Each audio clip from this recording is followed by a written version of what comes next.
we have seen more lost market cap in this year than we saw during the dot-com implosion of 2000 to 2002. Like this is up there with one of the biggest sell-offs of all time. Just, you're talking about hundreds of billions of dollars in market cap for names like NVIDIA, and then the bigger names, you're talking about, in the case of Amazon and almost in Alphabet before the recent rally, $1 trillion apiece. Like, that is not a normal market environment. And then you've got all of the other things that are causing emotional volatility, like new Twitter. You've got the whole crypto sideshow going on. I've had to Google words today that I've never even heard before. Do you know what a polycule is? Apparently, this is something that is important to understanding what's happening with FTX and the related blowups. It's like a sex cult for weird nerds in the Bahamas. I don't even understand half the things that I'm reading. And when you look at the volatility of large cap respected technology names and the way that they've been trading both to the downside and the upside, you just have to take a step back and ask yourself, do I really believe the fundamentals of these companies is shifting to this degree, or am I really looking at the result of just an incredible year and emotions that are at the boiling point? And obviously the answer is the latter.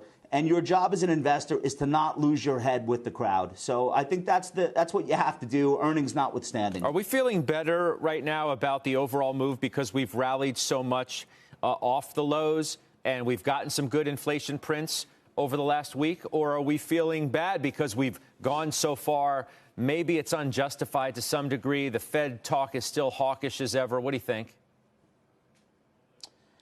Look, every time you see a situation like we saw with Target today, you say to yourself, okay, the reality of the financial conditions being tightened is now hitting the consumer finally.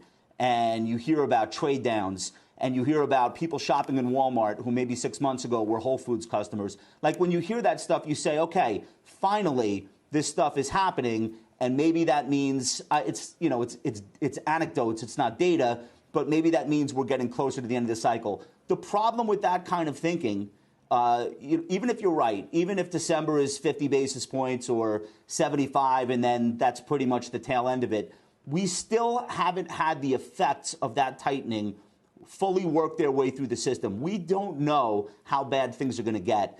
And I know Santoli was talking in the last block about how odd it would be for stocks to bottom before a recession, right? Like, historically, they bottom somewhere in the early innings, maybe at the halfway point. They very rarely will bottom before it even happens. So that's the thing that you really have to keep in the back of your mind, so that a 40% rally in semiconductors, for example, doesn't make you think, okay, the worst is over. The other thing that we have to mention, the degree to which the yield curve is now inverted, it's a pretzel.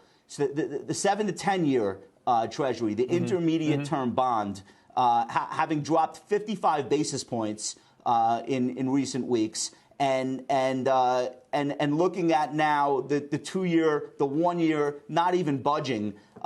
We are now so inverted, and historically, it's you could debate, does it cause a recession or does it predict one? It doesn't matter. Every time this happens, we end up with a recession. So you could say, all right, but stocks are pricing in a recession. I'm not so sure. 15 times forward for the S&P. I'm not so sure that fully prices it in. So it's not a fun place to be. It's where we are. Well, I think we've done a lot of work to the downside this year, but I don't think it's over. I know you're